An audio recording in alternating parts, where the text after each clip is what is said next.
it's Midnight Persona here, and I'm doing another Sarahah because I got more questions like every time. So let's just dive in like I normally say. Tell us how you and Ian met. Okay, so funny thing is Ian probably remembers a lot better than I do because basically we, being the nerds we are, we met in anime club in high school. And basically what had happened is I was president of anime club at SECTA, Southeast Career Technical Academy, and I was running anime club and everything like that, and his friend told him to come to anime club, and he met me, and I guess he fell in love with me or started to get a crush on me. And as much as I noticed him, he was a freshman and I was a senior, so as much as I thought he was a cool person and somebody cool to like talk to or whatever, I didn't really pay any mind to it. But over the years of, you know, him being in high school and after I graduated, he tried to keep contact. He commissioned me every once in a while, helping him draw characters for his book and things like that. And I guess just after a while, you know, he kept trying to get contact even though he's had girlfriends in between there, and those were normally the time I lost contact with him, where he didn't talk very much. And then it's like, it's not really a super cute story, I guess. I mean, I don't know, because Ian knows all of it because he was the one who had a crush on me until, well, we went to Ren Fair one year, and I was just chilling out with my friends, and he asked me where I was, and his friends, I guess, found out that I was there, and they shoved him to hang out with us and abandoned him. So from there, he started hanging out with us. He bought me a snow cone and everything like that, and Anthony, our lovely friend, was like, he likes you, and I was like, no, I don't think so, you know, I think he's just a really nice guy. I don't think he likes me or anything like that. And after a while, I had gotten sick, so he brought me soup. And later on that night, he texted me and was like, would you go out with me? And I was like, yeah, sure, why not, you know? And he's like, what? And I wish I still had those text messages, but it was an old phone. And he's like, what do you mean you'll go out with me? I'm like, well, I don't see a reason not to, so yeah, sure, why not? And from there, we just kind of kept going, and it was really nice. So short answer to it is we met in high school. I was a senior, he was a freshman, and it took him 7 years to finally ask me out. Would you ever do a lingerie shoot? If so, what character would you be? That's a good question. I don't know if I have the confidence yet to do a lingerie shoot. Like, I would love to if it was like a baby doll lingerie kind of thing, you know? Where not like a baby doll, but like there's a type of dress style that's called the baby doll or empress style, and I like those. So if I were to wear some lingerie like that, I wouldn't mind so much. Character-wise, maybe Bowser, because I feel the most confident in Bowser, and I think it's just because Bowser isn't like, Bowser's such a dork, and I can be chubby with Bowser that it won't be so bad, so who knows, maybe I'd use Bowser. There's a lot of characters I'd love to actually cosplay and have the confidence for. Maybe Elma from Dragon Maid, but I don't know, like, I'd have to actually see what characters that give me the most confidence to do something like that. But at the moment, I'm not sure. Like, I would probably have to have someone convince me to do something like that, and my husband to be okay with me showing any kind of pictures like that, you know. What's your favorite food? My favorite food, okay, so if I think off the top of my head, it's macaroni and cheese. But that's because my mom makes the most bomb homemade mac and cheese, baked mac and cheese, and I'm such a macaroni and cheese snob now. Because the way that she's made it all my life has made me been like, Kraft is really crappy, and I don't like that, and it's poor taste. And then I've been like, microwave stuff, some restaurant quality mac and cheese is really gross. But my mother's mac and cheese, and when people make baked mac and cheese the correct way, see, I'm such a mac and cheese snob, it is the best thing ever. Outside of that, I really like Salisbury steak. I like waffles and French toast a lot, but I like waffles more. But I like Belgian waffles. So, favorite food overall is probably cheese, because I like cheese. Mac and cheese mostly. I don't know if these jinglies are actually being picked up by the camera. I'm so sorry if they are. Would love to rock your world, but I don't know how to ask. If you mean in the sexual variety, you can't ask? Because I'm married. This is like the 5th video that I've had to say I'm married, so no. But if you mean in like a make me happy or like just kind of rock my world in the sense of, yeah, everything's awesome, I don't know, feeding me normally does that, or being like, you're really cute and awesome, yeah. I'm actually very easily pleased. Someone calls me cute that I don't know, or even somebody that I know is like, oh my god, you're the most adorable person in the world, I like lose my mind because I don't know what to say about it. I normally don't believe people, but I don't know what to say about it. Rocking world in the sexual aspect, though, is not gonna happen. Sorry. Unless it's my husband who sent that, which I don't know why you'd be on this. But, yeah. How do you make a living off being an artist? Painfully, difficultly, and carefully. Like, I'm not saying I wouldn't recommend people using their art as a job, but I would recommend having everything together, asking a lot of people first. I'm stubborn, so this is like my one big talent, and it's the one thing I really love doing. I have too much anxiety working for a lot of other people, and I'm too OCD to follow a lot of other things that people do. So I personally have a hard time finding a job that's suitable for me that won't drive me crazy. I've had regular jobs before, but I've had to quit some of them because mentally I could not handle them, and I was getting sick by doing those jobs. So I always study what conventions I can afford, what places I can go to. I'm constantly trying to promote myself and put myself out there. I wish I might reopen a Patreon just for my Bleach Kitten stuff. Because cosplay-wise, I don't think I could do a patron, but having support or people that are willing to sponsor me to help me get my art out there, to go to different states and sell and everything would be so wonderful and amazing, and it's the dream. But the likelihood of that happening for a lot of artists is like really difficult. Like, I'm not as big as some of the people like Sakimi-chan. I love her work so much and she's amazing. But the problem is, you know, it takes a lot of work to push yourself out there and to get your art in the world so people can see it and want to buy from you and get you out there more so.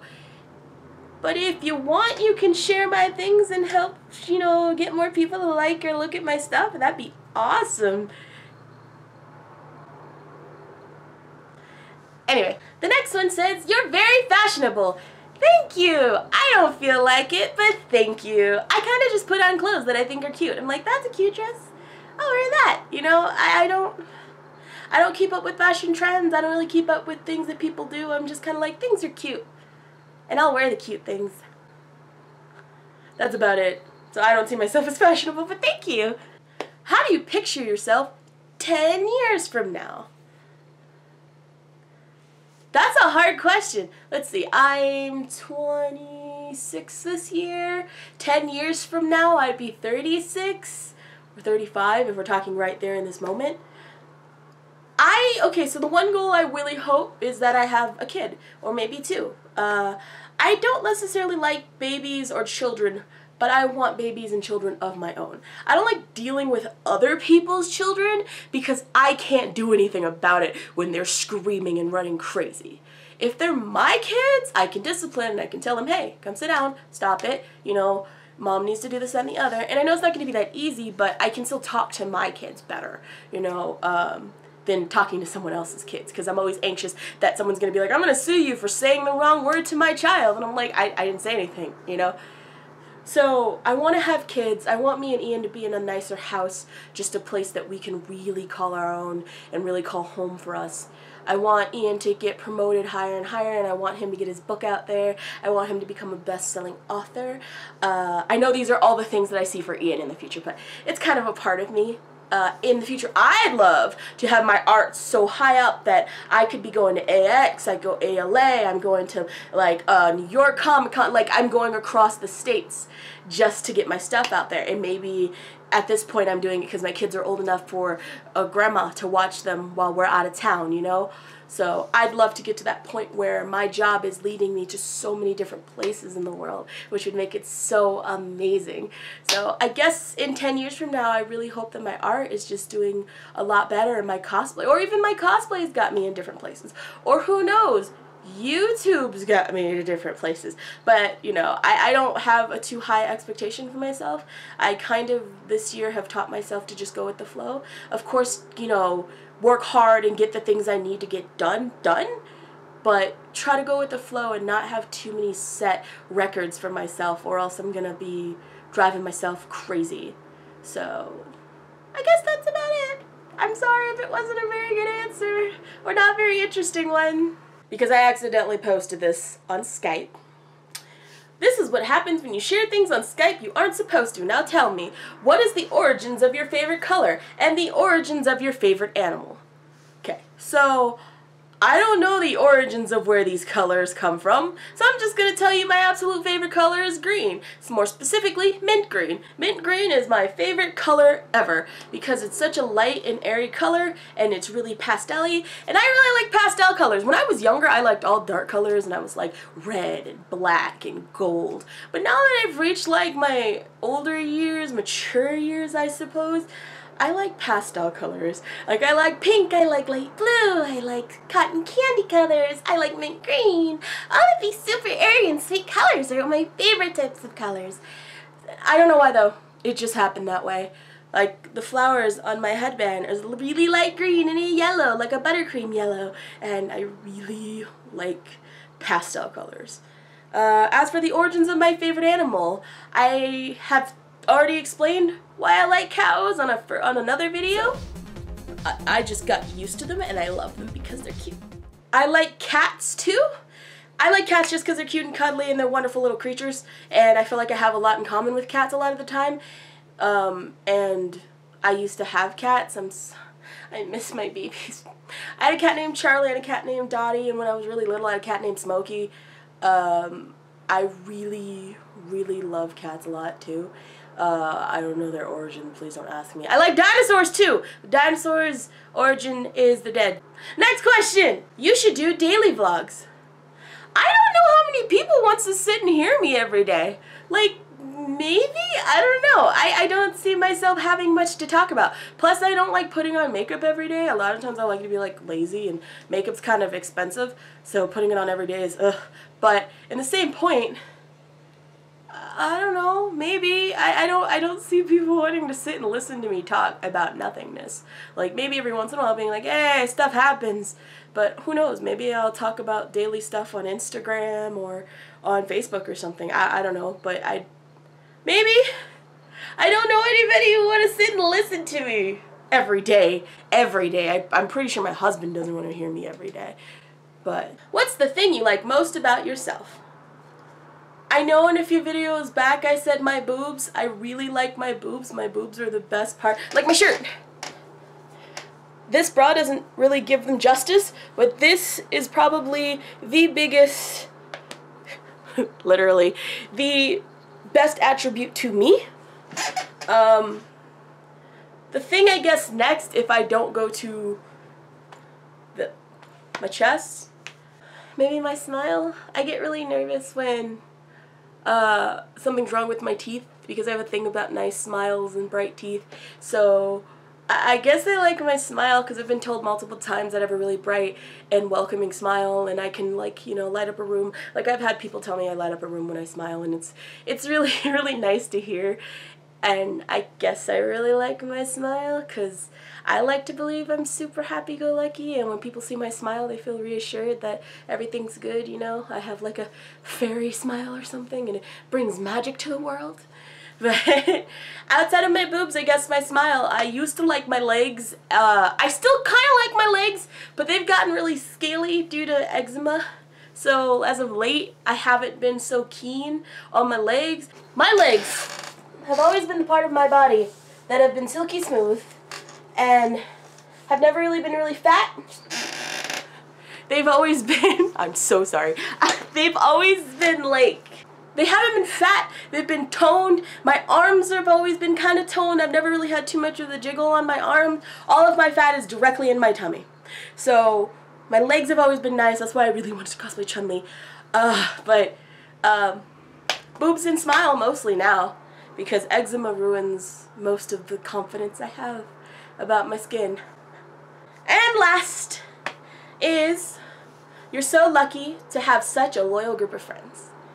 And I appreciate that. It is one of those things that I do have to be reminded of every once in a while, that I have good friends who love me, who support me, who take care of me, who want to be here for me as I do for them. And like, as of lately, it's been dwindling down to the same people, because I don't know, in this community a lot, it's hard to figure out in Vegas who you can trust. And I know it's not just Vegas, it's a lot of places. But like, for where I live, I've noticed people will drop you without any warning. They won't tell you what's wrong. They won't talk to you about it. They won't try to solve the problem. They will go, you are too difficult to deal with. You are a burden, and I'm done with you. And I'm the type of person that people are not burdens. Tasks are burdens. Doing things that might cause me pain are burdens sometimes.